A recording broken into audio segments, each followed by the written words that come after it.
Wow, man, that beautiful blue sky, those clouds look amazing right now.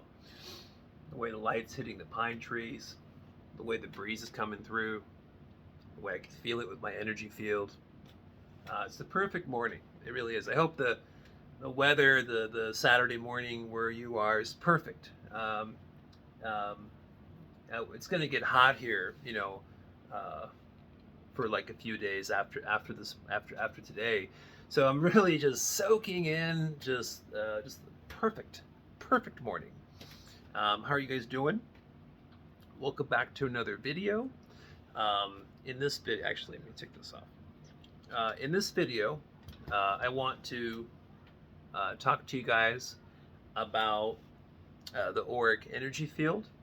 Um, I made a community post a few days ago about um, disclosing a certain aspect of our auric energy field that maybe some people are aware of, but I think most people are unconscious to it, are unaware of it, uh, or they just don't understand how our consciousness and our thoughts interact, with our auric energy field.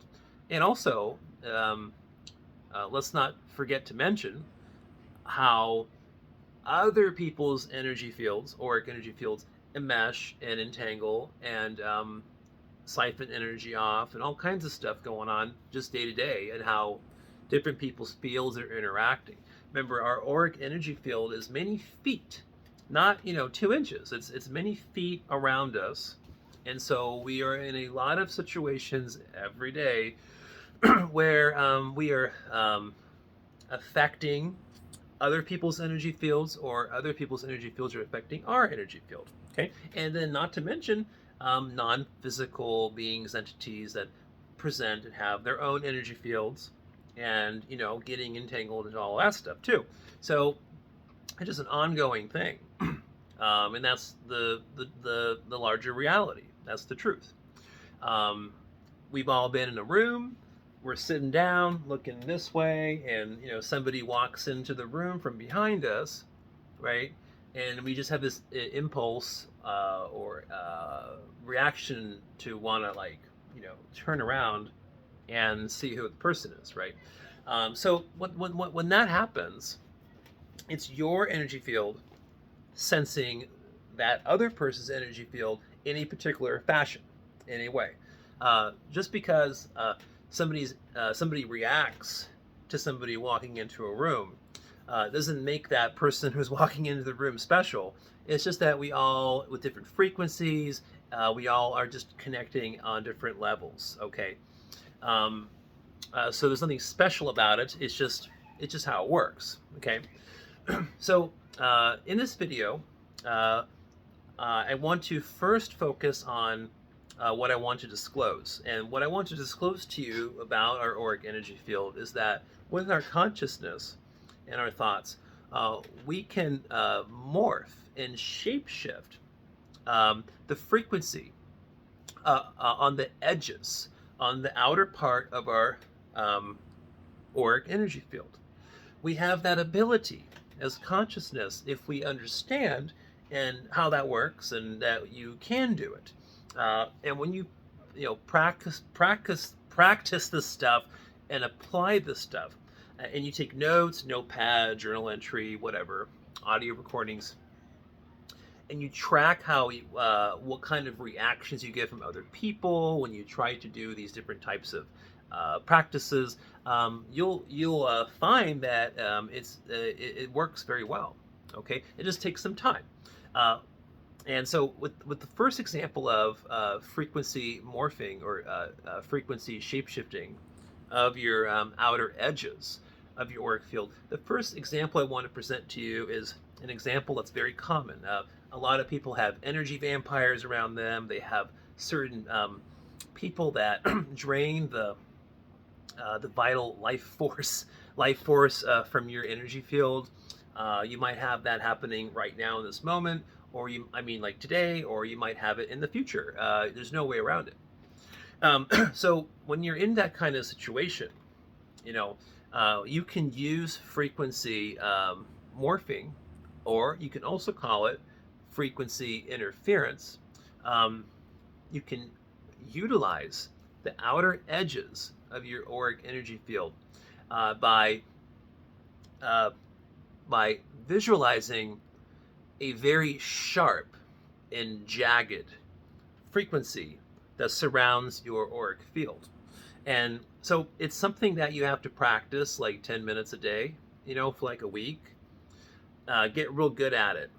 Um, Once you practice it and you start to actually feel like you just kind of feel energetics, or you feel energy shifting, um, you will your intuition will signal to you that you are achieving success with it, and then you just go out and test it in the real world. So you have certain people around you that are energy vampires, right? So you go into the situations with the sharp, jagged frequency. You're morphing that on your auric field, and then you do that interaction with that person multiple times, and then take notes and write down what happens each time. What you'll start noticing is that you won't feel like your energy is being depleted after some time, and B, you'll also notice that that person's overall interest in you, or their focus on you, shifts and changes. It almost gets to the point of where that person just gets repelled because their energy field is going up against your sharp and jagged frequency, and it's like so your sharp, jagged layer on your auric field is just creating like a shielding mechanism. Okay, and so after some time, that person will then sense that, and then just naturally respond to that energetically, and you'll notice how they won't really be interested anymore. So that's one way of applying it. The other way of applying frequency morphing or shape shifting, or if you want to call it frequency interference, is by creating a nice and warm, nice smooth outer edge to your auric energy field. And when you're doing that, you are having the intent to put love and care and warmth out into the environment, and you're trying to interact with other energy fields that are essentially already in that natural state, right? So you're attracting more of a loving or warm or more kind person into your energy, into your field, and then your fields are coming together and meshing together, and it just turns into a positive thing. So other way to apply it is like if you're, let's say, in a situation where you are walking down a road late at night, and there's some shady people or people that you feel uncomfortable about, on the sidewalks, on the roads. You can even visualize the outer edges of your auric energy field turning into even like a mist or a fog,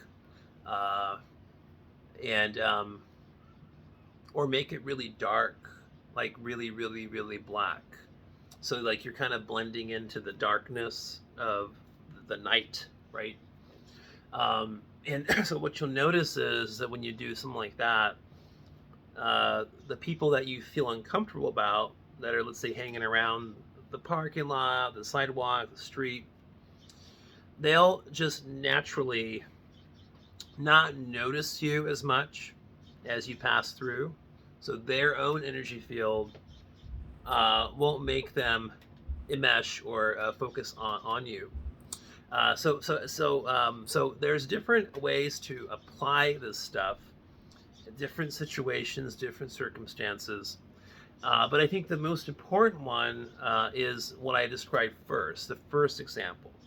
which is to push away the energetic entanglement or the potential of energetic interferences from like energy vampire kind of situations.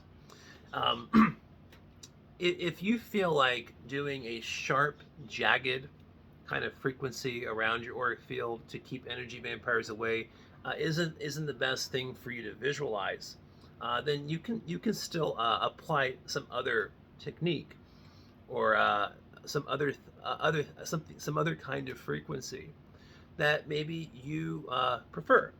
So there's no general rule to all this stuff. The only thing that matters, and that's the truth, is that you have the ability to just do it.